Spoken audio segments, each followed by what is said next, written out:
उजाला जी को बहुत बहुत धन्यवाद देना चाहूंगी क्योंकि इतने बड़े सुपरस्टार के सामने आज मैं गा रही हूँ। मैं मेरा भाग ही खुल गया। तो मैं चाहूंगी सर कुछ भी गलत हो तो अपने छोटे बच्चे से मुझे क्षमा कीजिएगा। और यहाँ पे शादी के उपलक्ष्य में हम आए हैं और कुछ तो मैं साहिबा जी के लिए कुछ सुनाऊंगी। सबसे पहले जिसका शादी होता है कुछ मन भी तो होता है ना, कैसे ससुराल मिलना चाहिए होता है ना, एक हल्ला का क्या पावर नहीं थे आप लोग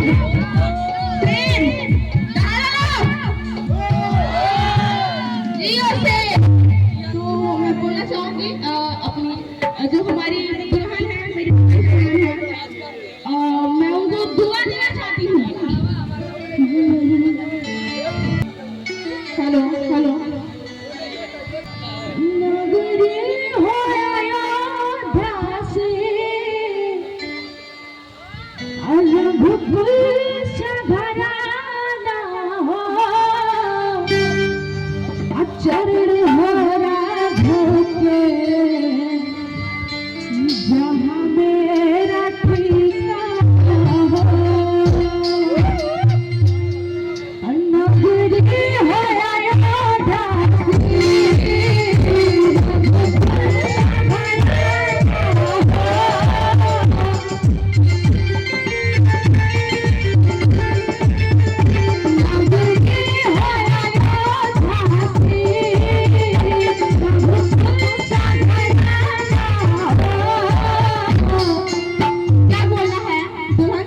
ठीक है।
लेकिन माई खाती इतना जोर से आवाज ना दिल हलो जितना मेहरारू खाती चिल्लात रहो। हाँ भाई, अरे कि हर भलैया हर लेती है माँ, अपने बच्चों को हर सुख देती है माँ। पूजना है तो उस भगवान को क्यों उस माँ को पूजे, क्योंकि भगवान को भी जन्म देती है माँ।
शादी में